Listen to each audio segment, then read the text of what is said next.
படத்தோட பேர் வந்து ஸ்மைல் 2 2024 ரிலீஸ் ஆன படம். இந்த படத்தை பற்றி நான் முழுசாக சொல்கிறதுக்குள்ள நீங்கள் வந்து பார்ட் 1 பார்த்துருந்தா மட்டுமே இந்த படத்தை நீங்கள் பார்க்குறது பெட்டர்னு நான் நினைக்கிறேன். எதனால் நான் சொல்கிறேன்னா, பார்ட் 1 வந்து ரொம்பவே கம்மி பட்ஜெட்டில் போட்டு 10 மடங்கு ப்ராஃபிட் எடுத்த படம். அவ்வளோ சூப்பராக தேட்டரில் ஓடின படம். ஃபஸ்ட்டு இவங்க என்ன பிளான் பண்ணாங்கன்னா, ஓடிடியில் விட்டால் மட்டும் போதும்னு நினச்சவங்க. பட் ஆனால் இந்த படத்தை பார்த்துட்டு இதை தேட்டருக்கு புஷ் பண்ணலான்ட்டு தேட்டருக்கு கொண்டு வந்து 10 மடங்கு ப்ராஃபிட் பார்த்த படம்னா இந்த படம் எவ்வளோ சூப்பராக இருக்கும்னு நீங்களே நினச்சி பார்த்துக்கோங்க. படத்தோட ஜேனர் வந்து ஹாரர் தான். பட் ஆனால் ஹாரர்லேயே வந்து ஒரு இன்வெஸ்டிகேஷனை அவ்வளோ சூப்பராக கொண்டு போய் சொல்லியிருப்பாங்க. இது வரைக்கும் 2 பார்ட் வந்திருக்கு. இந்த 2 பார்ட்லையுமே இது எங்கேருந்து ஆரம்பிச்சது எங்கே முடிஞ்சதுன்ற கதையை சொல்லியிருக்கவே மாட்டாங்க. அதுதான் இந்த படத்துலேயே வந்து ப்ளஸ் பாயிண்ட். இப்பயும் நான் சொல்லிக்கிறேன், பார்ட் 1 பார்க்கலன்னா பார்ட் 2 தயவு செஞ்சு பார்க்காதீங்க. ஏன்னா பார்ட் 1 பார்த்தா மட்டும்தான் பார்ட் 2 கண்டினியூஷன் வந்து உங்களுக்கு புரியும். படத்தோட பார்ட் 1 எங்கே முடிஞ்சதோ அங்கேருந்து தான் பார்ட் 2 ஆரம்பிக்கும். அந்த அளவுக்கு படத்தை வந்து ஸ்க்ரீன் ரைட்டிங்கில் ப்ரில்லியண்டாக கொண்டு போயிருப்பாங்க. படத்தோட கதையை வந்து நம்ம சிம்பிளாக சொல்லணும்னா, ஒரு செயின் கோ கேம் எடுத்துக்கிட்டிங்கன்னா, ஒருத்தவங்க கிட்ட இருந்து இன்னொருத்தவங்க கிட்ட பாஸ் ஆகிட்டே இருக்குன்ற போல தான்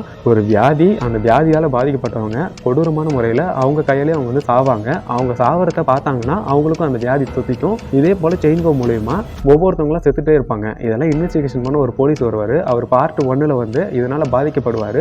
அவர் மூலயமா செகண்ட் பார்ட்டுக்கு லீடு கொடுத்து அங்கேருந்து ஒரு பாப் ஸ்டார், அதாவது ஒரு சிங்கர் வந்து ஜஸ்டின் பைபர் மாதிரி வச்சுக்கோங்க, அவர் வந்து பாதிக்கப்பட்டார்னா அந்த வியாதினால அவங்க என்னென்னலாம் லைஃப்பில் ஃபேஸ் பண்ணுவாங்களோ அதுதான் மீதி கதையாக சொல்லியிருப்பாங்க. படத்தில் வந்து நமக்கும் வந்து சில விஷயத்தை சொல்லி கொடுத்துருப்பாங்க. அப்படி இந்த படத்தை நீங்கள் பார்த்துருந்தீங்கன்னா, இந்த படத்தில் அவங்க என்ன கன்வே பண்ணாங்கன்றதை நீங்கள் கமெண்ட் செக்ஷனில் தாராளமாக மென்ஷன் பண்ணலாம். அப்படி மென்ஷன் பண்ணி எது கரெக்டாக இருக்கோ என்னை பொறுத்த வரைக்கும் நான் அதை வந்து என் பக்கம் இருக்கிற ஐடியாவை நான் சொல்கிறேன். ஸோ இவ்வளோ தான் இந்த படத்தோட கதை. இந்த படத்தை நீங்கள் பார்க்குறதுக்கு முன்னாடி பார்ட் 1 பார்க்குறது ரொம்பவே பெட்ரு. ஒரு ஹெட்செட்டை போட்டு படத்தை வந்து ஒரு தனி ரூமில் ஒரு 4 பேர் கூட சேர்ந்துட்டு பார்த்தீங்கன்னா அவ்வளோ என்டர்டைன்மெண்ட் பண்ணும். அவ்வளோ பயம் இருக்கும் இந்த படத்தில்.